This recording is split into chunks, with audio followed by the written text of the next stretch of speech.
So if Biggie told you that he was holding back information from Tupac about Quad Studios because he felt like Tupac was gonna go back and tell, did Biggie know Pac was gonna get set up at Quad Studios? Nah, I'm not. Nah.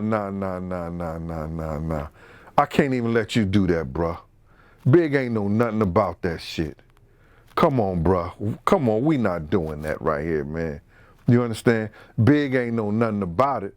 But, you understand, the people who was in the office with Jimmy Henchman knew something about it. You understand? So don't put that on Big, man. Don't put that out there to the people, man. We not doing that, bro. And you could ice this shit out. You could cut it however you want to cut it, man. You know what I'm saying? But I'm not gonna let you do that to the man. And remember, I got a copy of it too. Nah, man, I wouldn't do that, my man. But nah, man, you said that Puffy, he knew Tupac was gonna get set up at Quad Studios. Then it's been a rumor for years that Biggie warned Tupac about the people he was hanging around with when he was in New York. Even people from Biggie camp confirmed that story, man, about Biggie warning Tupac. Then there's people saying that Biggie was holding back information from Tupac about what happened at Quad Studios because he felt like Tupac was gonna go back and say something to the people. So of course that's gonna come to mind. Like, did Biggie know, Tupac was gonna get set up at Quad, but he just didn't want to tell him out of fear that Tupac would go back and tell the people? You know what I mean? So yeah, man, just putting two to two together, man. Common sense, my man. Well, see, I don't think that's common sense, man. I think motherfuckers are assuming, and when you assume, you make an ass out of you and me. So we're not gonna assume that somebody had common sense to think that way. We're gonna know, and we're gonna take what people had said. You hear what Lil C said? And I'm just gonna break. I know people might think Lil C's is a liar, and Lil C's is evading some of the questions and stuff like that. But some of the shit he said had some validity in it. He said, we didn't even know Puffy was in the studio. They didn't know Puffy was there. That was Junior Mafia's first time in the studio. So they didn't even know Puff was there. Puff was spying on Big. You understand? Because Big is sliding these hits to Un.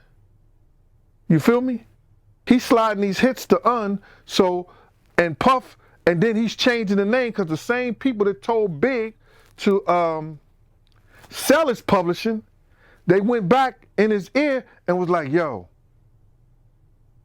you could put the different name in the publishing and he won't be able to get that PC off of it.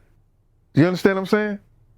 So that's why he had told me that, yo, Lil' Kim gonna always be my bitch because, you understand, that's my people, like that's gonna always be my bitch because, he wrote the majority of her stuff and then he let her rock and putting it in her name and she goes, when the publishing come, she kicking with some of that PC.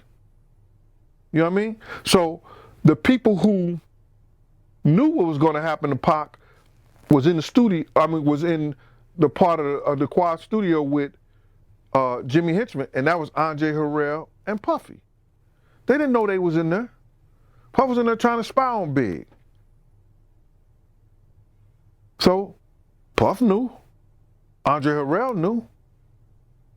And by his conversation, Andre Harrell, he wasn't too fond of Pac anyway. You know what I mean? Oh, word? So Andre Harrell didn't like Tupac? Come on, man.